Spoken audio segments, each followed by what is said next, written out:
Hola, somos el grupo 9 del curso de oscilaciones y ondas, y nuestro grupo está conformado por Juan Manuel Segura Guationza. Juan José Mayorga Bonilla. Juan Francisco Gutiérrez. y yo, Carlos Andrés Cruz Cuellar. Nuestro proyecto se basó en realizar espectroscopía por transformada de Fourier, así que iniciemos. La espectroscopía es una técnica que permite obtener información, ya sea cualitativa o cuantitativa, sobre las propiedades, composición y estructura de la materia. Esta aprovecha una de las cualidades de los elementos de la tabla periódica, la unicidad del espectro de luz.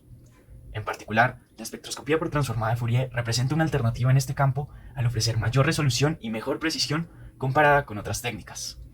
Esto funciona a través de un interferómetro de Michelson, el cual, usando un divisor de haz, separa en porciones de igual amplitud a un haz de entrada espectral emitido por la fuente. Luego estos son reflejados en espejos y reunidos por el divisor de haces, para así generar un patrón de interferencias, el cual varía en su forma según el frente de onda del haz con el que se está trabajando.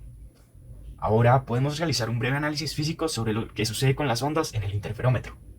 Si usamos el vector del campo eléctrico de las ondas electromagnéticas, entonces podemos encontrar que el campo resultante, al realizar la interferencia, está dada por la siguiente expresión.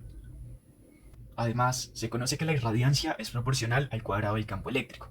Luego, esta viene dada por la siguiente expresión, donde I sub 0 es igual a 2 veces E sub 0, que es la irradiancia total de los haces sin combinarse.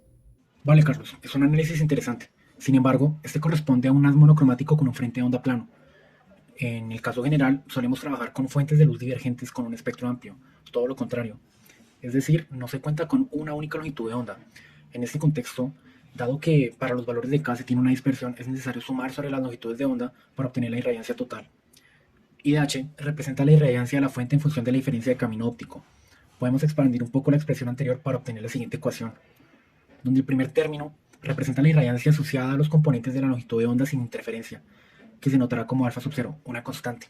Por otro lado, el segundo término representa la interferencia entre los dos haces, que puede interpretarse como una variación sobre la constante alfa sub 0, que depende de la diferencia de camino óptico h.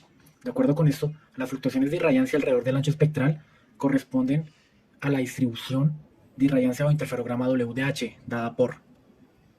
Ahora, sobre la segunda integral, se puede usar la sustitución menos k igual a L. Además, considerando la paridad de la función I sub 0 de k, se obtiene para W de h. Es decir, la distribución de irradiancia o interferograma W de h es la transformada de Fourier de la distribución espectral o espectrograma I sub 0 de k. De esta forma, también hemos mostrado cómo usando un interferómetro de Michelson podemos obtener el espectro de frecuencias para analizar. Ahora, Francisco, ¿puedes contarnos un poco más sobre cómo se realizó el montaje experimental a partir de estas pequeñas consideraciones teóricas? Gracias, Juan José.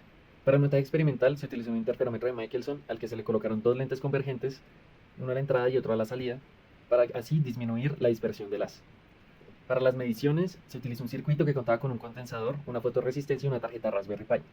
La tarjeta se encargaba de medir los tiempos de carga del condensador y estos a su vez variaban dependiendo de la resistencia que hacía la fotorresistencia, siendo esta máxima cuando hay ausencia total de luz y disminuyendo a medida que aumenta la intensidad lumínica sobre la fotorresistencia. Estos datos se pueden reinterpretar mediante ingresándolos en el objeto Light Sensor del código que está apareciendo en pantalla. Y así podemos obtener la irradiancia. Ahora, para poder reconstruir el perfil espectral de la fuente es necesario realizar la transformada de Fourier de los datos. Sin embargo, como corresponde a una muestra de datos finita, la transformada de Fourier a realizar es la versión discreta. En este sentido, se implementa el algoritmo Cooley-Tukey para la transformada de Fourier, es decir, se trabaja con la transformada rápida de Fourier para volver este proceso más eficiente. Manuel, cuéntanos un poco sobre los resultados que se obtuvieron. Bien, Francisco. En particular, tras usar un láser rojo, se obtuvo la siguiente gráfica para el interferograma en función de la diferencia de camino óptico y su transformada rápida de Fourier en el espacio de número de onda, es decir, el espectrograma. En principio, es claro que la intensidad de las describe un comportamiento que recuerda a una función coseno, con cierto corrimiento como se esperaba. En cuanto a su transformada de Fourier, si bien se esperaba una delta directa a la fuente de luz monocromática, esta se encuentra centrada en cero, hecho que resulta contradictorio debido a la presencia de luz asociada a la intensidad. ¿Qué podemos concluir entonces? Tras analizar los resultados, se presume que el espectrograma obtenido al realizar la transformada rápida de Fourier de los datos se encuentra situado en cero debido a una falta de precisión durante la toma de datos.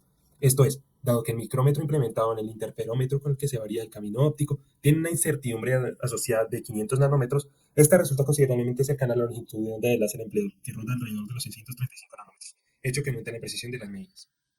Finalmente, para detalles adicionales sobre los códigos empleados y los resultados obtenidos, pueden acceder a estos mediante el enlace a GitHub que se encuentra en la descripción. Muchas gracias por su atención y que tengan buen día.